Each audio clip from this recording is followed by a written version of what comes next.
Yes. Super excited. We are all pumped to have James Renner here today. We have author James Renner on. I am going to take a deep dive into the suspects that James Renner has zeroed in on. James Renner once again drops a bombshell. Investigative journalist, reporter James Renner, who's been on the podcast, longtime friend of mine. By a local writer, James Renner. L'auteur et blogueur James Renner, bien connu. All right, now please, go bananas for your host, James Renner. Congratulations, true crime addicts. We've survived another week. It is Friday, October 7th, 2022, and these are the top true crime stories from around the world, the top stories you need to know about, and genetic genealogy news and cold case updates. I'm bringing it all to you so you know what to talk about at the water cooler. That's me, James Renner, behind the desk. At last, right? Hey, if you're in the Pacific Northwest, if you're up near Seattle, come down to the Pacific Northwest True Crime Festival in Auburn this weekend, as in tomorrow, Saturday and Sunday. I'll be there on Sunday. We can hang out, talk shop, show up if you can. As always, we have Walter behind the camera. Say hi to the folks, Walter. Wonderful, wonderful. Okay, well, let's jump to the top stories, shall we? In May of this year, 32-year-old LAPD officer Houston Tipping, how about that for a name? Houston Tipping. It sounds like something from like a John Irving book. Houston Tipping died after a tragic accident during a training exercise, or so the medical examiner said at the time. But this week, Tipping's family brought out evidence that suggests something more sinister happened. This according to ABC7 and The Independent. According to the police department, Tipping was part of a training exercise where they were training bicycle police on bicycles, and how they might engage with a suspect that wanted to fight them. And they went through, they were exchanging roles, and 10 other officers did this, and then it was Houston Tipping's turn, and he played the suspect and went to essentially assault the officer on the bike, and of course they get into a scuffle, and then the stories diverge. This is coming from the LAPD themselves. When he engaged with the other officer, the officer put his arm around Tipping's neck, and when they fell, there was an injury to his spine that eventually led to his death 3 days later. A tragic accident, right? Not so fast. Here's what his family is saying. At the time of his death, Tipping was investigating 4 fellow officers for their role in a gang rape. A woman had come forward alleging she was raped by 4 LAPD officers. She was able to identify some of them because they were wearing their uniforms at the time with their name tags. According to the family's attorney, one of those officers that Tipping was investigating was part of the training exercise. Oh, and the nurse and the paramedic that treated him at the scene, and then later, they say that his injuries looked a lot more like a severe beating. And when asked for video of the incident, the LAPD said, "Oops, we forgot to tape it." Tipping's mother has filed a wrongful death lawsuit against LAPD, and it's a developing story. Staying in California, police in Stockton, California, which is a quiet, kind of artsy city 90 minutes outside San Francisco, they say there's a serial killer on the loose, and they're asking residents to remain on alert. Now, these serial killers, they're more and more rare these days because there's all sorts of ways to find these people now with DNA and cameras everywhere. So it's strange that this person's gotten away with it so far, because there is really no DNA. It's all down to ballistics. This is a person that's going around the streets at night and shooting people, between the when it gets dark. So between the time of like 9 p.m. and 6 a.m., he's on the prowl, shooting random people. Some of them are homeless. Some of them are just out for a walk. The only evidence so far are these bullets, which is how police linked all the crimes because there was a ballistics match. So far, there are 7 victims, 6, and there's really no pattern here. And the FBI, they tell you that they believe in a couple types of killers. You've got the people like Ted Bundy that are after a specific target, brunette girls, young women. Then there are the people that stalk a certain area, like lions on the Serengeti watching a watering hole. And when that happens, the victims don't really have similarities. They don't have to. And that seems to be what's happening here because the ages range from, there's 6 men and 1 woman, ages range from 21 to 54. Some are white, others are black, Hispanic. This is coming from an article in SF Gate, the alt weekly out there. There's no pattern, like I said. One victim lived, though, and said that he was wearing a black mask, like a COVID mask. They got him on security camera, maybe. The police released this still and videos showing a guy dressed in black walking from one of the scenes. Here's the weird part. All 6 of these shootings were in like a 3-mile radius in Stockton. But the very first one that they've matched to this, it was in Oakland, which is, I think, a couple hours west. So that's strange. It's somebody that knows both of those places, Oakland and Stockton. And he's killing in the middle of the night. So hopefully they catch him soon on like a Ring camera or something. It's going to be something like that catches him. I got the final story this week is a tragedy. It should be one of the biggest true crime stories though, so I'm going to talk about it. Trigger warning here. Thailand is dealing with their very own Uvalde this week. On Thursday, a recently fired police officer armed with a handgun walked into a daycare center during nap time and opened fire, killing 36 people. 24 of them were children. That's according to the New York Times. Then he went home, shot his wife and son, and committed suicide. His name was Panya Kamrab, 34 years old. This is the worst mass shooting in Thailand's history, but one they've been expecting for some time because of the proliferation of guns there. It's kind of ballooned in the last few years. Now, Panya was fired in June for possession of meth, and he was supposed to go on trial the very next day. Thailand is mainly a Buddhist country, not the sort of place that you would see a mass shooting like this. It's very concerning. It's a country of 69 million people, and now has one of the highest rates of gun ownership. So you're going to see more tragedies like this. There are 15 guns for every 100 people in Thailand, which is considered alarming to the press, by the way. 15 guns for every 100 people. Would you care to guess the number of guns per person in the United States? I have it right here. I have the statistic. 120. It's not a mistake. There's 120 guns per every 100 American citizens. There are more guns than people in this country, far beyond any other country. More guns kill more people. It's strange. What we're seeing here is, as we become kind of a global society, and the boundaries are going down because people are traveling all over the place. You don't need to be locked into a region and a home thanks to the internet. You can work anywhere. So we're seeing a lot of people coming and going, and that's what caused COVID. But we're getting the worst of their side, and they're getting the worst of our side. It seems to me, because we, with September 11th, we are beginning to experience the terrorism that other countries have to live through all the time. And now they're experiencing some of the mass shootings that we get here in the United States. So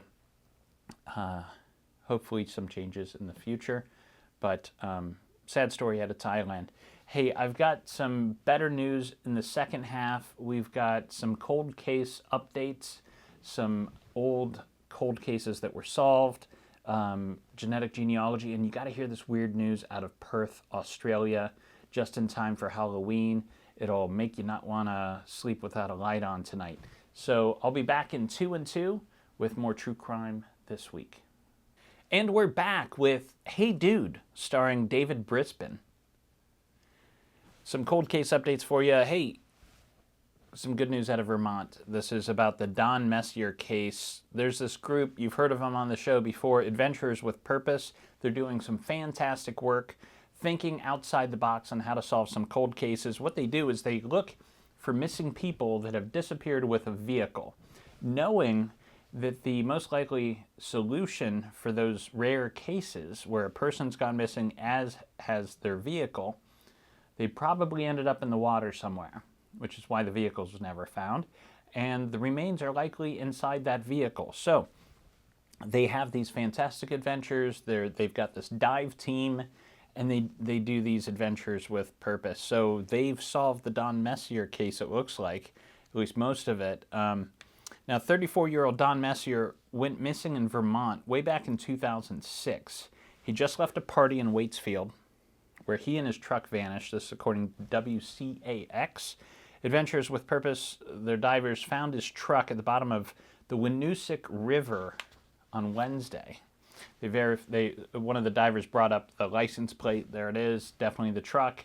Now, it's been sitting there for so long that there's so much sediment and gravel and, odds and ends and driftwood and things like that, that they're not entirely sure if his remains are still in the truck. So there's more excavation, more diving that needs to be done, but they have located his truck. It's likely the remains are inside or nearby.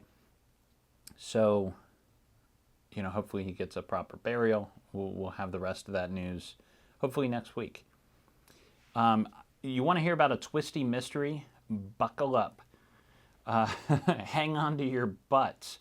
I got to tell you about the Donna Dickey case that was written up in the Courier-Times. There's this writer, Joe Chavaglia. I think I've got that name right. Joe Chavaglia.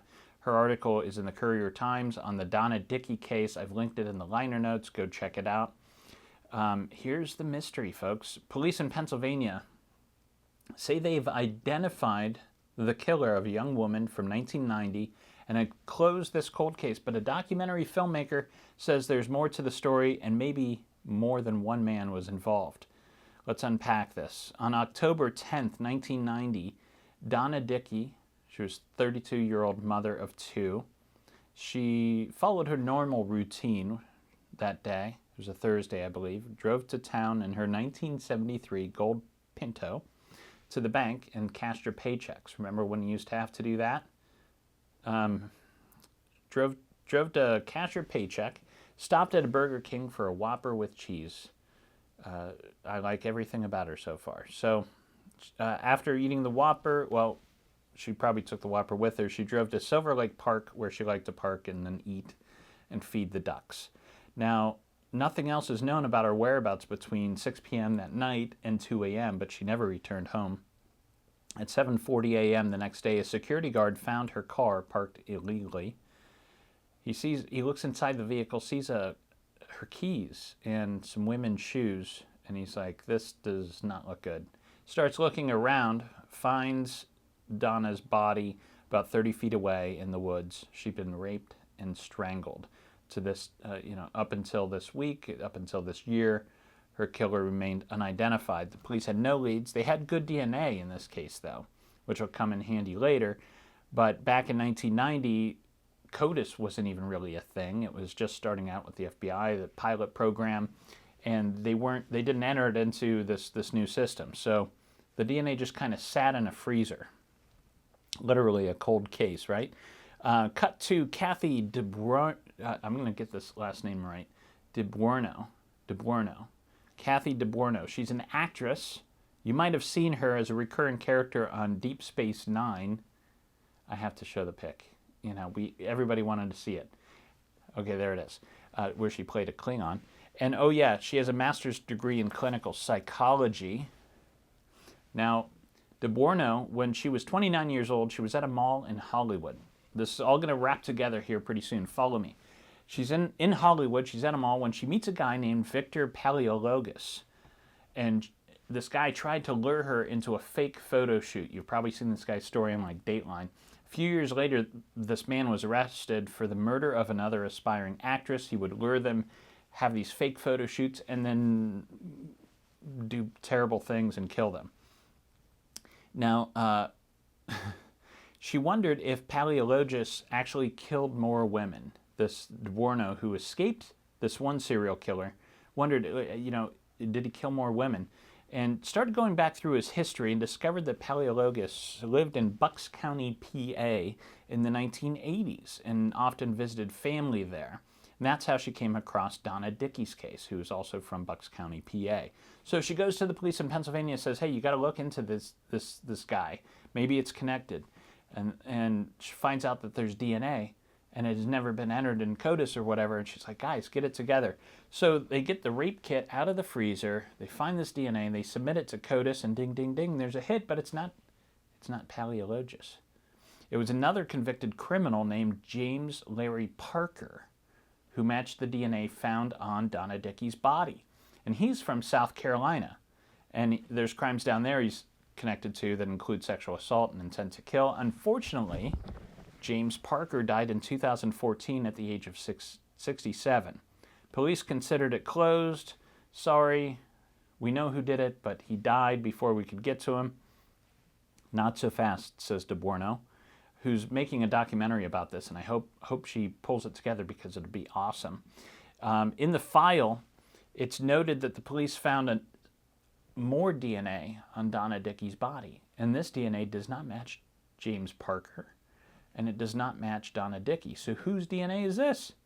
They had a 29-year-old suspect they thought might be involved, and they were looking into it, and they tested his DNA against this one. It wasn't a match, but the person that did the DNA and the matching and everything says, well, it's not a match. It's definitely related.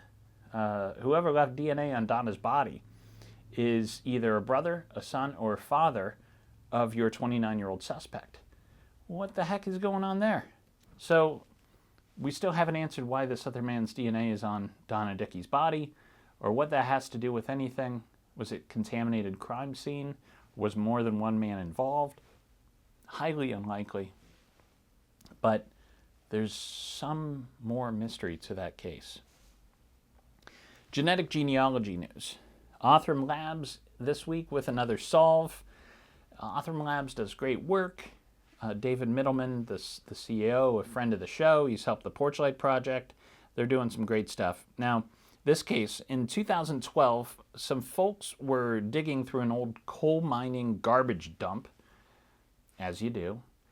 They were, they're one of these, part of a group that finds these old rubbish heaps and digs through them to find artifacts that don't exist anymore. It's kind of like modern day, I wouldn't call it archaeology maybe, but they're digging and they find the remains of a young woman, and the medical examiner determines that she likely died way back in the 1960s. This according to CBS News.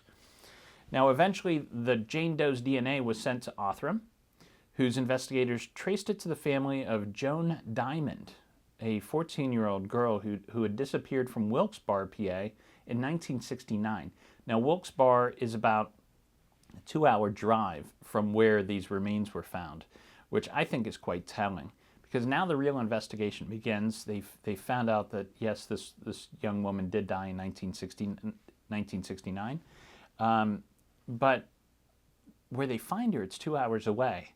And one thing killers don't do is drive for 2 hours with a body in their car, which tells me she was likely alive until she ended up somehow in this other location. So had she hitchhiked, was something like that going on, and did she get in the wrong car?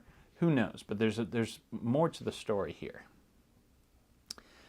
Also in genetic genealogy news, 49-year-old Jason Groschart, his last name, I swear to God, is Groschart.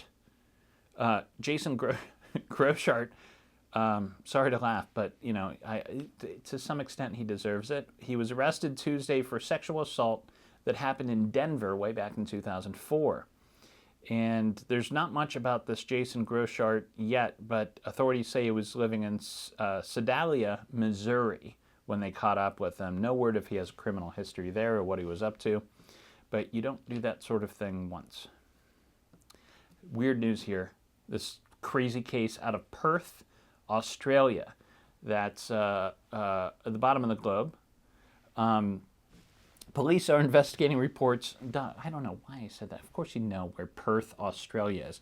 Police are investigating reports there that a doctor was asked to backdate a man's death certificate. Why would you backdate a man's death certificate? Well, asking a doctor to do that sort of thing is really weird. And somebody approached him and said, hey, you got to change the date here on the death certificate. And he's like, what? So he does a little investigating of his own before he signs it. The doctor went to investigate, found the patient in the morgue in a body bag, but then noticed that the body bag appeared to have been opened, and the patient's eyes were open, and his limbs were shifted around a little bit, according to the Guardian. It is alleged that this patient was still alive when he was zipped up in a body bag and taken to the morgue, and he died trying to get out. Now, authorities were alerted, the doctor was alerted too, when a funeral home director came to pick up the guy and was like, he looks a little too fresh to me. Just in time for Halloween, right? In pop culture, we usually talk about a new podcast or a new Netflix series, but this week I want to talk about two articles that you really, if you're into true crime, you should take the time to read. They're long-form articles, the type of good journalism that we used to do 20 years ago a lot more often. The first one is in The Atlantic this week by Elizabeth Brunig, and the title of the article is Dead Man Living. And I've linked in the liner notes, always I link to these sources, you'll find it there. Dead Man Living by Elizabeth Brunig. This details how Alabama prisons are really fucking up executions. It starts with the July 28th execution of Joe Nathan James Jr., which took 3 hours. And Elizabeth checked out his body after this execution, found that his arms were full of bruised puncture sites. It also looked like they cut into his arm to find a vein. Most of the article, though, concerns the attempted execution of Alan Eugene Miller. Now, Alan Eugene Miller shot and killed 3 people during a delusional episode back in 1999. He's been on death row since. And earlier this month, they tried for nearly, or at the end of September, they tried for nearly 3 hours to execute this man before giving up. And you got to ask yourself, when does attempted execution become cruel and unusual punishment? I would say definitely before 3 hours. The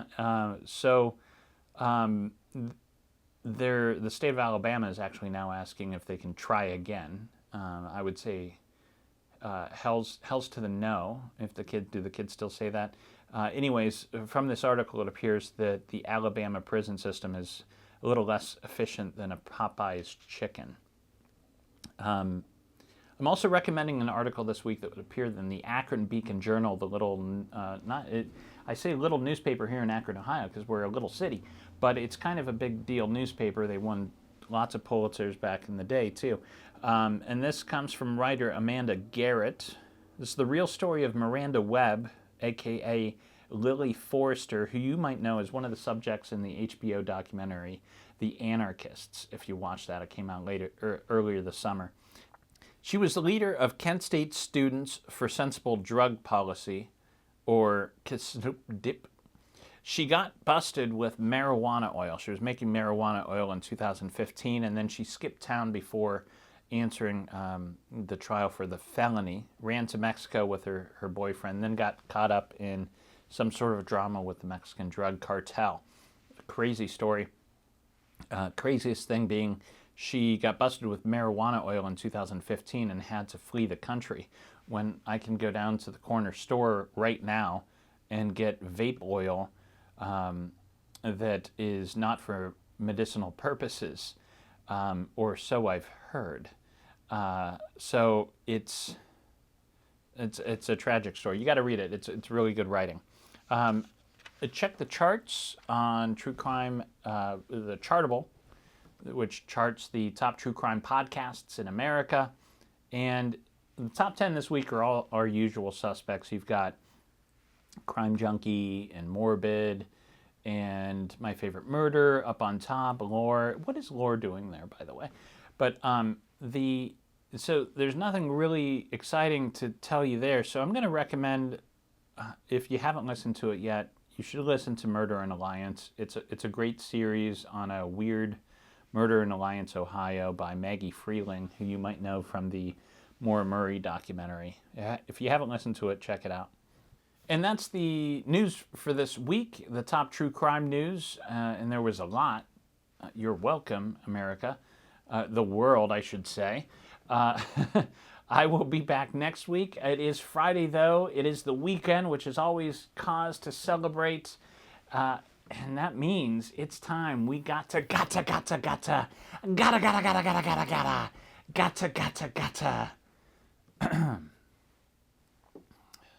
down, damn it. True Crime This Week is a Fearful Symmetry production. Photo and artwork are licensed through Shutterstock. If you like the cut of my jib, I have another podcast you might enjoy called The Philosophy of Crime, in which I attempt to solve the big questions behind our true crime obsession by looking to philosophy for answers. Thank you for listening. I'll see you next week. Sit, Brownie, sit. Good dog.